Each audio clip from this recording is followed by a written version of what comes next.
Hello दोस्तों, welcome to प्रवेश अड्डा। दोस्तों, आज हम लोग यहाँ पर देखने वाले हैं 6 दिसंबर 2024 में ईबीएस से आने वाले बहुत ही बेहतरीन क्वेश्चंस। जो आज का क्लास आपके सामने आने वाला है, सब के सब क्वेश्चंस आपके एनसीईआरटी से संबंधित क्वेश्चंस आपको देखने को मिलेंगे। इसका 2 क्लास अब तक हो चुका है। अगर आपने नहीं दिखा है तो इसका लिंक आपको डिस्क्रिप्शन में देखने को मिल जाएगा, कमेंट बॉक्स में देखने को मिल जाएगा। देखिए, आप लोग कितना भी पढ़ते हैं, कितना भी अच्छे से आप पढ़ते हैं, लेकिन जब तक आप लोग प्रैक्टिस नहीं करेंगे तब तक आपका जो टाइम है वह एग्जाम में मैनेज नहीं हो पाएगा। इसीलिए आप लोग हर एक क्वेश्चंस का, हर एक क्लास को आप लोग देखिए और अपने जानकारी के थ्रू आप लोग प्रैक्टिस सेट को सॉल्व करिए। जो भी डाउट है आप हमसे व्हाट्सएप पर पूछ सकते हैं, कमेंट करके भी आप पूछ सकते हैं। कमेंट बॉक्स में डिस्क्रिप्शन में आपको व्हाट्सएप ग्रुप का लिंक मिल जाएगा। जो ऑफिशियल व्हाट्सएप नंबर है वो भी आपको देखने को मिल जाएगा। कहीं ना कहीं यहाँ पर जो आपका क्लास है डेली 9 बजे आपको देखने को मिलता है। जितने भी आपके सब्जेक्ट हैं, जितना आपका जो एग्ज़ाम है पास आएगा, उतना ही बेहतरीन बेहतरीन क्वेश्चंस यहाँ पे आपको देखने को मिलेंगे। बेहतरीन बेहतरीन क्लास भी यहाँ पे आपको टाइम टू टाइम मिलता रहेगा। और कुछ क्या आपको जानना है, क्या कुछ आपको पढ़ना है, आप ज़रूर कमेंट करिएगा। फिलहाल जितना कुछ है, जितना आपका सिलेबस है, मैं हर एक टॉपिक में आपको बताऊंगा। आइए फिर देर न करते हुए चलते हैं, देखते हैं आज का पहला क्वेश्चन। जो हमारे भाई बहन नए हैं, अभी तक चैनल को सब्सक्राइब नहीं किए हैं, वो लोग अभी और इसी वक्त चैनल को सब्सक्राइब कर लें ताकि कोई भी अपडेट आपसे मिस ना हो। देखिए यहाँ पे आपका आज का पहला प्रश्न है। इसमें कहा गया है कि बीजों के अंकुरण की अवधारणा को कक्षा में पढ़ाते समय शिक्षक को चाहिए कि वह शिक्षकों को जानकारी भी दे कि कक्षा कक्ष में हवा से तापमान एवं नमी की, या फिर कक्षा कक्ष में की गई सजावट की, या फिर कक्षा कक्ष में फैली धूल और मिट्टी की, या फिर कक्षा कक्ष में रखे हुए फर्नीचर की। अब यहाँ पहले की बात कर लें। देखिए दोस्तों, कक्षा कक्ष में हवा और तापमान एवं नमी जो है उसका अवधारणा देना चाहिए, यानी आपका पहले का पहला वाला बिल्कुल सही यहाँ पर हो जाएगा। अब यहाँ देखिए कहा गया है कि वह व्यक्ति जिसको मलेरिया है, मान ला कि कोई व्यक्ति है उसको मलेरिया है, वे रक्त की जांच करवाना चाहता है। आखिर वह रक्त का किस आधार पर जांच कराएगा, ये यहाँ पे आपको बताना है। देखिए, लाल रक्त कणिकाओं में मच्छर के अंडों की उपस्थिति के आधार पर, या फिर लाल रक्त कणिकाओं के मलेरिया परजीवी की उपस्थिति के आधार पर, या फिर रक्त को क्षति पहुंचाने वाली यकृत कोशिकाओं के आधार पर, या फिर श्वेत रक्त कणिकाओं में मच्छर के अंडों की उपस्थिति के आधार पर। आप बताइए आप लोग। यहाँ पे आपका नंबर 2 की बात कर लें। इसमें आपका क्या होगा, इसमें आपका लाल रक्त कणिकाओं में मलेरिया परजीवी की उपस्थिति के आधार पर, यानी आपका दूसरे का दूसरा वाला बिल्कुल सही हो जाएगा।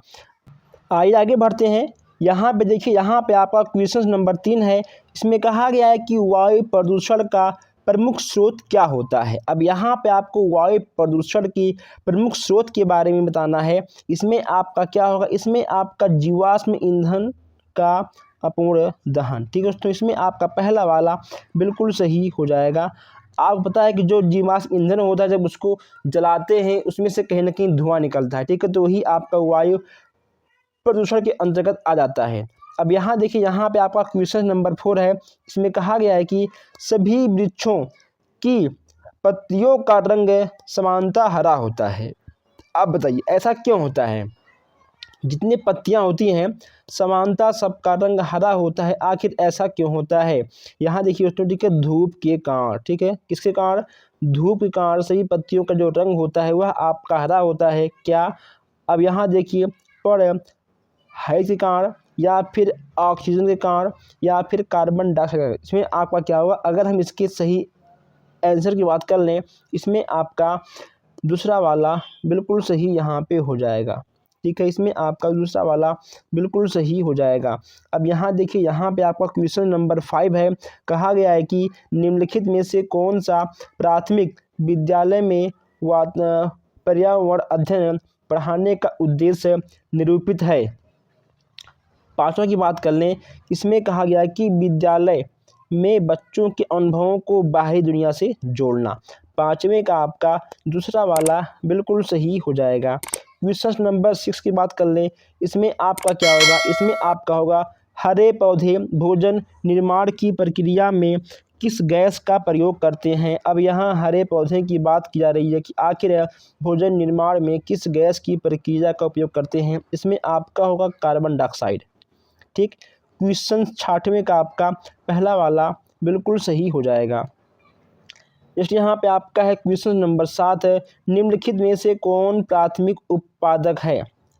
प्राथमिक उत्पादक की बात यहाँ पे हो रही है। इसमें आपका क्या होगा, हरे पौधे या फिर शाकाहारी जंतु या मांसाहारी या फिर ये सभी।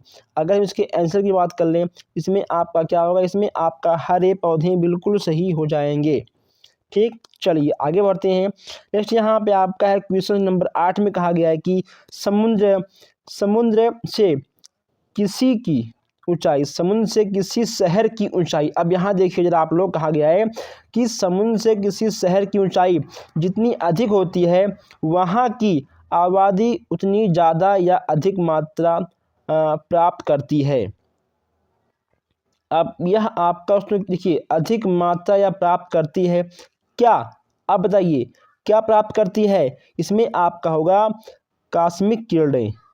ठीक, कॉस्मिक किरणें अधिक ज़्यादा प्राप्त करती हैं। 8वें का तीसरा वाला आपका यहाँ पर बिल्कुल सही हो जाएगा। यहाँ पे आपका क्वेश्चन नंबर 9 है, कहा गया है कि खाद्य पदार्थों को सुरक्षित रखने में शीतलीकरण विधि से पूर्ण किस वस्तु का प्रयोग होता है। अब यहाँ 9वें की बात कर लें, इसमें आपका होगा लौंग। क्या होगा आपका, तीसरे में आपका लौंग है, बिल्कुल सही आपका हो जाएगा। यहाँ देखिए क्वेश्चन नंबर 10 में क्या कहा गया है, कहा गया है कि दुर्गा एक गांव में रहती है। दुर्गा कहाँ रहती है, दुर्गा एक गांव में रहती है। वह लकड़ी या गोबर, ठीक है, वह लकड़ी या गोबर के उबले का ईंधन इस्तेमाल करते हुए चूल्हे पर खाना पकाती है। ठीक, जरा आप यहाँ इसको ध्यान दीजिएगा, पकाती है। पिछले 3 महीने से उसे तेज खांसी आ रही है, इसका क्या कारण है, इसका जवाब यहाँ पर देना है। जो दोस्तों खाना बनाते समय जो धुआं निकलता था वही धुआं उसे नुकसान कर गया है। ठीक है, अब यहाँ पर कौन सी बीमारी है इसके बारे में यहाँ आपको बताना है। इसमें आपका क्या होगा, देखिए दोस्तों ईंधन के जलने पर जो कार्बन मोनोऑक्साइड निकलता था उसके सांस में जाता है और तो उसकी जो सांस नली है वह जम गई है। यानी आपका 10वें का तीसरा वाला बिल्कुल सही आपका हो जाएगा। आइए आगे बढ़ते हैं। नेक्स्ट यहाँ पे आपका है क्वेश्चन नंबर 11, छुई मुई के पौधे में उद्दीपन से प्राप्त होने वाली वह प्रक्रिया जिसके अंतर्गत स्पर्श करने से वह तुरंत सिकुड़ जाता है और फिर थोड़ी देर बाद अपनी मूल स्थिति में वापस आ जाता है, वह आपका क्या कहलाएगा। 11वां की बात हम कर लें, वह आपका उत्तेजनशीलता। क्या होगा, वह आपका उत्तेजनशीलता के अंतर्गत आएगा। किसके अंतर्गत आएगा, यह आपका उत्तेजनशीलता के अंतर्गत ही आएगा। क्लियर, चलिए यहाँ आपका क्वेश्चन नंबर 12 है, कहा गया है कि कपास की कृषि के लिए सर्वोत्तम मृदा है लाल मृदा। इसमें आपका क्या होगा, लाल लेटराइट, काली या फिर जलोढ़। क्वेश्चन नंबर 12 की बात कर लें, इसमें आपका क्या होगा, इसमें आपका क्वेश्चन नंबर 13 आपका बिल्कुल सही हो जाएगा। ठीक है, आइए आगे बढ़ते हैं। क्वेश्चन नंबर 13 में 12 में आपका नंबर 3 बिल्कुल सही होगा। 13 में कहा गया है कि निम्नलिखित में से कौन स्वच्छ ईंधन है, कोयला, लकड़ी या फिर LPG या इनमें से कोई नहीं। क्वेश्चन नंबर 13 की बात कर लें, इसमें आपका LPG बिल्कुल सही होगा। क्या होगा, LPG आपका बिल्कुल सही यहाँ पे आपको देखने को मिल जाएगा। यहाँ पे आपका नेक्स्ट है क्वेश्चन नंबर 14, इसमें कहा गया है कि रजनी अपनी कक्षा में शिक्षकों को एक्वेरियम यानी मछली घर दिखाते हुए हवा वाले पंप का लाभ बताती है। कि यह पंप, दोस्तों यह पंप पानी में ऑक्सीजन घोलने का काम करता है। जो पानी में स्थित ऑक्सीजन होते हैं उसी ऑक्सीजन को मछलियां प्राप्त करती हैं, ठीक है। वो खुले वाले ऑक्सीजन को नहीं प्राप्त कर पाएंगी, लेकिन वो पानी वाले ऑक्सीजन को प्राप्त कर लेती हैं। तो यहाँ पे आपका 14वें का दूसरा वाला बिल्कुल सही आपका हो जाएगा, ठीक है। आपका नंबर 2 बिल्कुल सही हो जाएगा। आइए आगे बढ़ते हैं। नेक्स्ट यहाँ पे आपका है क्वेश्चन नंबर 15। इसमें कहा गया है कि हमारे देश में निम्नलिखित स्थानों में से कौन सा ठंडा रेगिस्तान है। अब यहाँ ठंडा रेगिस्तान की बात हो रही है। इसमें आपका क्या होगा, इसमें आपका होगा लद्दाख, ठीक है। 15वें का आपका दूसरा यानी लद्दाख आपका बिल्कुल सही हो जाएगा। नेक्स्ट यहाँ पे आपका है क्वेश्चन नंबर 16। इसमें कहा गया है कि हमारे पर्यावरण के महत्वपूर्ण घटक वृक्ष को अधिकतम हानि कैसे पहुंचाती हैं। दोस्तों हमारे के पर्यावरण महत्वपूर्ण घटक हैं, वो वृक्ष को अधिकतम हानि कैसे पहुंचाते हैं। क्वेश्चन नंबर 16 की बात यहाँ पे हो रही है। देखिए दोस्तों, इसमें आपका क्या होगा कि सभी पत्तियों को नष्ट करने से जो सभी पत्तियां हैं, जब सभी पत्तियां नष्ट हो जाती हैं तो जो ऑक्सीजन है, जो कार्बन डाइऑक्साइड है, उसका आदान प्रदान नहीं हो पाएगा। इससे जो पर्यावरण है, जो उनके वृक्ष हैं, उस पर कहीं ना कहीं हानि प्राप्त हो जाता है, ठीक है दोस्तों। तो यहाँ पर है दूसरा वाला आपका बिल्कुल सही यहाँ पे आपको देखने को मिल जाएगा। आइए आगे बढ़ते हैं। क्वेश्चन नंबर 17 में कहा गया है आपसे कि जैव उपचारक से तात्पर्य है। क्वेश्चन नंबर 17 में यहाँ देखिए, जीवों द्वारा पर्यावरण के विषैले पदार्थ का निष्कासन करना, यानी आपका इसमें पहला वाला बिल्कुल सही होगा। क्या होगा, पहला वाला यहाँ पे आपका बिल्कुल सही आपको देखने को मिल जाएगा। आइए आगे बढ़ते हैं। नेक्स्ट यहाँ पे आपका है क्वेश्चन नंबर 18। अगर हम क्वेश्चन नंबर 18 की बात कर लें, इसमें कहा गया है कि कक्षा 5 की शिक्षिका के रूप में आप ईंधन के संरक्षण प्रकरण को पढ़ाने के लिए निम्नलिखित में से किस संसाधन का उपयोग को सर्वश्रेष्ठ पाते हैं। अब यहाँ पे 18वें की बात कर लें। 18वें में आपका क्या होगा, पोस्टर, ठीक है। पोस्टर यानी आपका दूसरा वाला बिल्कुल सही यहाँ पे आपको देखने को मिल जाएगा। आइए आगे बढ़ते हैं। नेक्स्ट यहाँ पे आपका है क्वेश्चन नंबर 19 है। इसमें कहा गया है कि अनीता रोज पास के तालाब से घड़े में पानी लाती है। पानी लाने के बाद वह हमेशा उसके फिटकरी का छोटा सा टुकड़ा डाल देती है। जब दोस्तों जो अनीता है वह तालाब से घड़े में पानी लेके आती है और उस पानी में फिटकरी का एक टुकड़ा डाल देती है। आखिर वह ऐसा क्यों करती है, ये यहाँ पे आपको बताना है। तो ऐसा इसलिए करती है क्योंकि पानी में उपस्थित हल्के जो उपद्रव होते हैं उसको ख़त्म करने के लिए, ठीक है। यानी आपका तीसरा वाला बिल्कुल सही हो जाएगा। ये सब क्वेश्चंस कहीं ना कहीं आपके समझ में आने चाहिए। यहाँ पर हम लोग 20वें क्वेश्चंस पर आ चुके हैं। जो हमारे भाई बहन नए हैं, अभी तक चैनल को सब्सक्राइब नहीं किए हैं, और अभी और इसी वक्त चैनल को सब्सक्राइब कर लें, ताकि कोई भी क्लास, कोई भी अपडेट आपसे मिस ना हो। हर एक क्वेश्चन यहाँ पर मैं आपको इम्पॉर्टेंट से इम्पॉर्टेंट दे रहा हूँ, ठीक। क्वेश्चंस को ढूंढना, टाइप करना, वीडियो बनाना, लोड करना, अपलोडिंग करना, आप तक भेजना, तो कहीं ना कहीं इसमें काफ़ी टाइम लग जाता है। तो उसी टाइम में कहीं ना कहीं मोटिवेशन की आवश्यकता होती है। मोटिवेशन मुझे कब मिलेगा, जब आप वीडियो को लाइक करके एक बार शेयर कर देंगे, और प्लीज़ आप लोग चैनल को सब्सक्राइब कर लेंगे, तब ऐसा कुछ हो पाएगा। क्लियर। तो आप लोग परेशान मत होइए, आप लोग बस अपना काम करिए। मैं अपना काम ईमानदारी के साथ कर रहा हूँ। यहाँ पे आपका क्वेश्चन नंबर 20, इसमें कहा गया है कि विद्यार्थियों में श्रम की भावना उत्पन्न करने हेतु क्या करेंगे। विद्यार्थियों में श्रम की भावना उत्पन्न करनी है, इसके लिए आप क्या करेंगे, स्वयं श्रम संबंधित कार्य करेंगे। जब शिक्षक स्वयं श्रम संबंधित कार्य करेगा तो जो बच्चे होते हैं वो भी कहीं ना कहीं टीचर को देखकर श्रम वाला कार्य करना शुरू कर देंगे, ठीक। चलिए यहाँ देखिए, यहाँ पे आपका 21 है। 21 में कहा गया है कि पर्यावरण के संबंध में निम्न में से कौन सा कथन असत्य है? 21, हरे पौधे अपने मृत अवयवों को अपघटित कर सकते हैं, ऐसा नहीं होगा। ठीक है, यानी आपका तो यहाँ पे कहा गया, देखिए तो गलत, यानी जो आपका गलत है वही आपका सही होगा। 21 में आपका तीसरा वाला बिल्कुल सही हो जाएगा। आगे बढ़ते हैं। नेक्स्ट यहाँ पे आपसे कहा गया है कि मानव जीवन के लिए आवश्यक वस्तुओं जैसे कि आपका गैस हो गया, ईंधन हो गया आदि को पर्यावरण विषय में सम्मिलित करने का मुख्य कारण क्या होता है? संसाधन संरक्षण के लिए, या फिर संसाधन उपलब्धता जानने के लिए, संसाधन नष्ट करने के लिए, संसाधन उपयोग पर रोकथाम करने के लिए। बताइए इसमें आपका क्या होगा? 22 की बात कर लें, इसमें आपका पहला वाला बिल्कुल सही होगा। क्या होगा दोस्तों? इसमें आपका पहला वाला बिल्कुल सही आपको देखने को मिल जाएगा।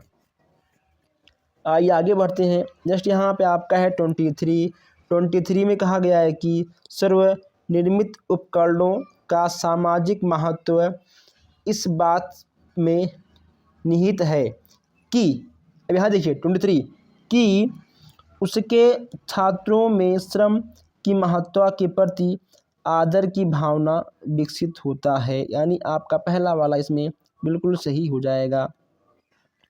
यहाँ पे आपका 24 है। 24 में कहा गया है कि निम्न में से कौन सा वाक्य शैक्षिक भ्रमण से संबंधित नहीं है? शैक्षिक भ्रमण से संबंधित नहीं है, ये यहाँ पे आपको बताना है। 24 की बात कर लें, 24 में आपका क्या होगा? केवल आनंद की अनुभूति करना। यह ठीक है आपका गलत है, और जो आपका गलत है वही आपका बिल्कुल सही होगा, क्योंकि यहाँ पे नहीं कहा गया है, तो यहाँ पे कहा गया है केवल।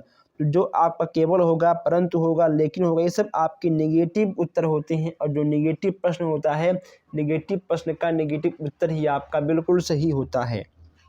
क्लियर? चलिए नेक्स्ट यहाँ पे आपका है 25। कहा गया है कि पके हुए चावल, ठीक है दोस्तों, पके हुए चावल को जब हम फ्रिज में रखते हैं लंबे समय के लिए तो वह ख़राब नहीं होता है। आखिर ऐसा क्यों होता है? ये यहाँ पे आपसे कहा गया है।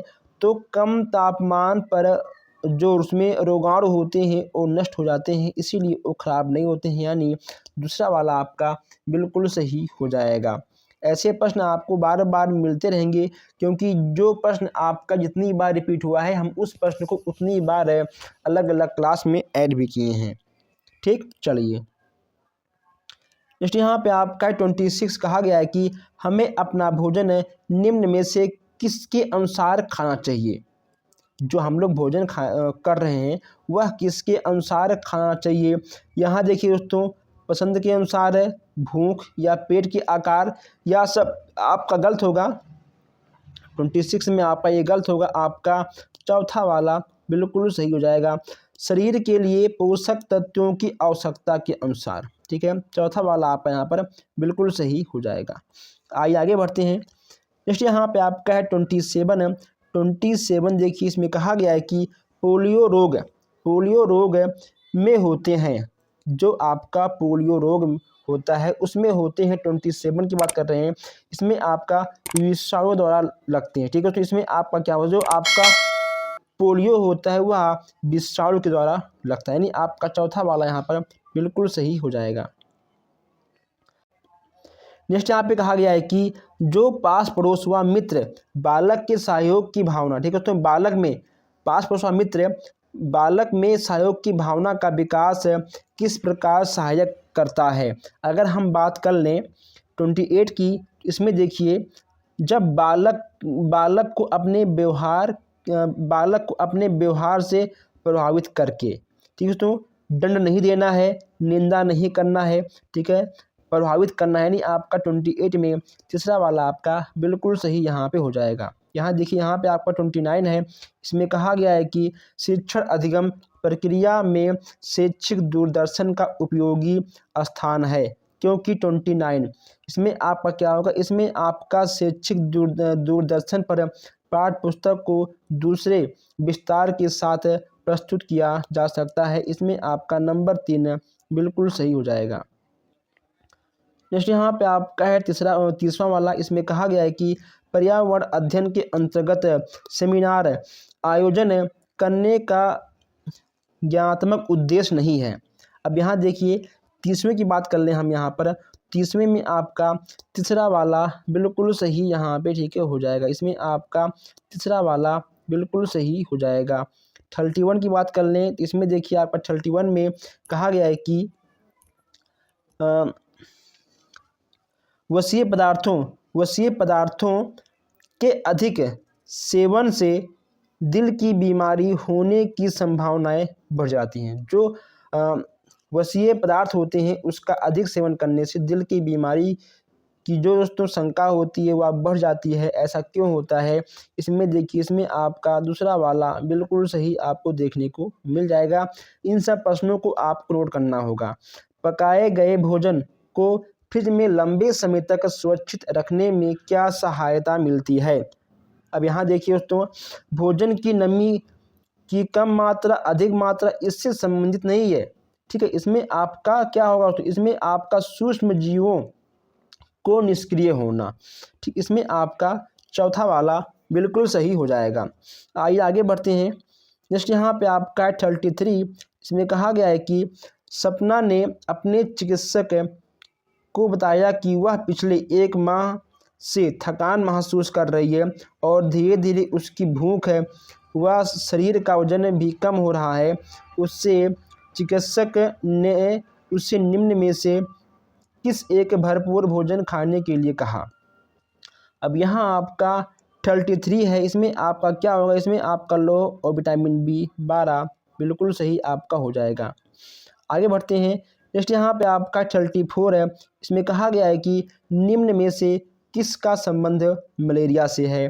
34 की बात कर लें, इसमें आपका क्या होगा, इसमें आपका चौथा वाला बिल्कुल सही आपका हो जाएगा। नेक्स्ट यहाँ पे आपका है 35 में कहा गया है कि पश्चिमी राजस्थान के मरुस्थल प्रसार को रोकने और मृदा अपरदन को कम करने का उपाय आपका कौन सा है? 35 बात कर लें, इसमें दोस्तों आपका वृक्षारोपण। चाहे जहाँ पर जहाँ पे अधिक वृक्ष रहेगा वहाँ पर जो माटी की कटान है वह कम होगा। ऐसा क्यों होगा? क्योंकि जो पौधे की जड़ हैं वो मिट्टी को अच्छे से पकड़ कर जमे रहते हैं, जिससे जो मिट्टी होती है वह नहीं कटती है। आपने देखा होगा कि जब बरसात होता है जहाँ पे घास वगैरह होता है, घास की मिट्टी नहीं बहती है, लेकिन जहाँ पे घास नहीं होता है वहाँ पे मिट्टी बह जाती है, ठीक। देखिए यहाँ पे आपका 36 में देखिए फूलों की संरचना को ध्यान से देखने पर अंडाशय के अंदर छोटी छोटी गोल संरचनाएं पाई जाती हैं। यह आपका क्या होगा 36 में दोस्तों? यह ठीक है आपका बीज हो जाएगा, आपका बीज है।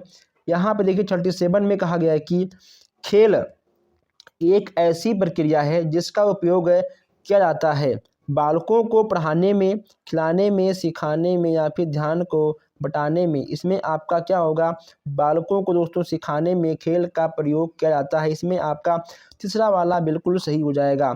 अब यहाँ बात करते हैं 38 में, इसमें कहा गया है कि राजस्थान के अलवर जिले में स्थित एक गांव में स्थापित तरुण भारत संघ नामक संस्था प्रसिद्ध है। किसके लिए? वर्षा जल संचय तथा तालाबों के निर्माण के लिए, ठीक। इसको आप याद कर लीजिएगा, इस बार यह क्वेश्चन आपके एग्जाम में कंफर्म है, आएगा ही। नेक्स्ट यहाँ पे आपका है क्वेश्चन नंबर 39, इसमें कहा गया है कि कक्षा कक्ष में भोजन के स्रोत प्रकरण का परिचय देते समय शिक्षक को इसे और अधिक प्रभावशाली बनाने के लिए किस चीज़ की आवश्यकता होगी? 39 की बात यहाँ पे कर लें। अब यहाँ पर देखिए, शिक्षार्थियों को अपने टिफिन बॉक्स खोल कर भोज्य पदार्थों को देखने के लिए कहें, ना भोजन के विभिन्न प्रकार एवं उसकी उपस्थिति विटामिन पदार्थ का एग्जाम्पल देने के लिए कहें। इसके बारे में कुछ सोच सकता हूँ। अब यहाँ देखिए, विद्यार्थियों के विभिन्न प्रकार के भोज्य पदार्थों का चित्र बनाने के लिए कहें, ना, इससे कोई मतलब नहीं है। विद्यार्थियों को पाचन तंत्र की जानकारी देते हुए इसका आरेख सामपट पर बनाएं। ऐसा कुछ भी नहीं करना दोस्तों। अगर हम यहाँ बात कर लें इसके आंसर की, इसमें आपका दूसरा वाला बिल्कुल सही हो जाएगा। ठीक है, विटामिन पदार्थ से संबंधित उसके बारे में लिखने के लिए कहेंगे। जो हमारे भाई बहन नए अभी तक चैनल को सब्सक्राइब नहीं किए हैं कर लें, हमने एक भी बार आपसे नहीं कहा है। अब बोल रहा हूँ लास्ट क्वेश्चन से कर लीजिए ताकि हर क्वेश्चन आप तक सबसे पहले पहुँचे। यहाँ पे देखिए, यहाँ पे एक यात्री ने गुजरात से हैदराबाद जाने की योजना बनाई। ठीक है, उसे किस हवाई अड्डे से उड़ान भरनी होगी और कहाँ उतरना होगा, इसकी बात हम यहाँ कर लें। इसमें आपका क्या होगा, इसको जो है सरदार वल्लभ भाई पटेल अंतर्राष्ट्रीय हवाई अड्डे पर उतरना होगा। ठीक है, इसमें आपका चौथा वाला बिल्कुल सही हो जाएगा। तो दोस्तों हम मिलते हैं आपसे बहुत जल्द ही नए क्लास में नए क्वेश्चन के साथ। धन्यवाद।